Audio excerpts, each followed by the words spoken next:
విద్యుత్ శాఖ అధికారుల నిర్లక్ష్యంతో ఓ వ్యక్తి మృతి చెందిన సంఘటన నెల్లూరు జిల్లా ఇందుకూరుపేట మండలం చట్టవారి కండ్రిగ గ్రామంలో చోటు చేసుకుంది. విద్యుత్ షాక్తో నట్రంబాకం వెంకటేశ్వర్లు తమ పొలంలో వరికోత కోసుకుంటుండగా కరెంటు తీగ నేలకు వరిగి ఉండడంతో విద్యుత్ షాక్తో మృతి చెందాడు.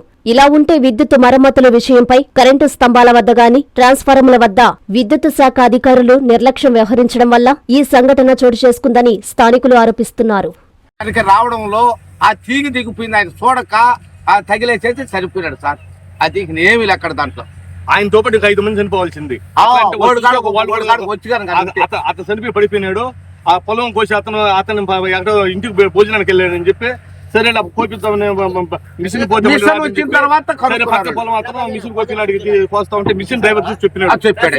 సరే ఇల్లు వెళ్తా గుమ్మికి వెళ్తా ఉంటే ఇంత ఏపీ కేబుల్ లేదు, ట్రాన్స్ఫర్ ఆపేది ఏపీ కేబుల్ లేదు. సబ్ టైం ఫోన్ చేసి ఆపమని చెప్పి ఎల్సీ తీసుకుని ఆపిచ్చా. అదొక లైన్ దిగుంటా, ఆ లైన్ ఇప్పుడు 10 సార్లు ఇచ్చావు కంప్లైంట్. ఇప్పుడు ఏఈకి 10 సార్లు కంప్లైంట్ ఇచ్చావు, ఎన్నిసార్లు ఇస్తారు? నీకు ఫోన్ చేసాను, నీకు ఆల్రెడీ ఫోన్ చేసాను మేము 2 నెలల క్రితం. ఈ లైన్ కాదు, ఏదైనా ఏం చేస్తున్నావు? ఇప్పుడు మనిషి చచ్చిపోయిన మనిషి కట్టిస్తారా? ఒకటి కాదు 5 మంది చచ్చిపోవాల్సింది. ఆపరేటర్ చూసి 5 మంది చచ్చిపోవాలా? ఇమీడియట్ గా సంధిస్తే సబ్జెక్ట్ ఫోన్ చేసి లైన్ అమ్మడి సరిపోయింది, 5 మంది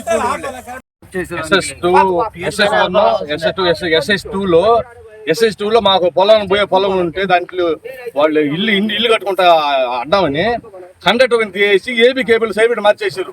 మార్చేసిన తర్వాత మాకు ఏబీ కేబుల్ 7 మోటార్లు హాస్పిటల్ మల్టీ అయిపోతుంది. ఇది చేస్తే రెస్పాన్స్ ఇలా హెల్పర్ సరే ఏఈకి ఇచ్చాం, ఏఈ రెస్పాన్స్ ఇలా ఏడి కాడికి పోయాం, డిఈ కాడికి పోయాం. డిఈ ఏమంటే ఏడికి చెప్పారు చేయమన్నారు. సరే ఏడి స్పాట్లు అందరూ మీటింగ్ లో ఉండి ఏఈకి చెప్తే దాని ఇంతవరకు రెస్పెక్ట్ చేయాల. అసలు వాళ్ళని అడిగితే చేస్తా ఉంటారు. ఎన్నిసార్లు అడుగుతావు? ఎన్నిసార్లు మళ్ళీ మనం డబ్బులు పెట్టుకోవాలి, మళ్ళీ మీరు డబ్బులు పెట్టుకోవాలి అంటున్నారు. దాని మీద లోడ్ పెరిగిపోయింది, తీసిందా అంటే ఉన్నదాన్ని ఉన్నట్టుగా వాళ్ళ దగ్గర డబ్బు తీసుకుని ఏబీ కేబుల్ పెట్టేశారు. వాళ్ళు సపరేట్ ఏబీ కేబుల్ డబ్బులు ఉండడం లాక్కుంటారంట. డబ్బులు లాక్కుంటే లేని పరిస్థితి ఏందా?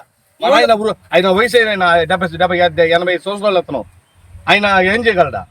ఫీజులు వారానికి ఒకసారి ఫీజులు పోతాయి.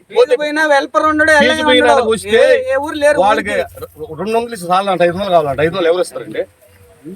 వచ్చినప్పుడు 500 కావాలంటే ఎవరు వాళ్ళు అవుతుంది? అదేంటే మా ఈ సింతో పిల్లలకి హెల్పర్ లేరంట. హెల్పర్ లేని దానికి బిల్లులు కట్టం. ఎందుకో అగ్రికల్చర్ ఎన్ని ఉన్నాయి, హౌస్ లో ఎన్ని ఉన్నాయి, నీళ్ళు ఉన్నాయి, హెల్పర్ లేడు అంటున్నాడు. మేమింతే తగ్గించే అమ్ముతాం, మా రేటే సెపరేటు. శుభమస్తు షాపింగ్ మాల్. కస్టమర్ల కోసం 10 మెట్లైనా దిగుతాం, డిజైన్ల కోసం దేశమంతా తిరుగుతాం. ఎక్కడా దొరకని వెరైటీలు తెచ్చేస్తాం, ధరలు కోసేస్తాం, మీకు అమ్మేస్తాం. 30 రూపాయలకే పల్లి కాటన్ శారీ, 125 రూపాయలకే షిఫాన్ శారీ, 499 రూపాయల పల్కీ కాటన్ శారీ 199 రూపాయలు, 1599 రూపాయల కోయంబత్తూరు ఫ్యాన్సీ శారీ 599 రూపాయలు, 1500 రూపాయల కలంకారీ ప్రింట్ లెహంగా 599 రూపాయలే. మేమింతే తగ్గించే అమ్ముతాం, మా రేటే separate. Subhamastu shopping mall, BRC centre, Nellore. Hi Nilor, please subscribe to N3 TV.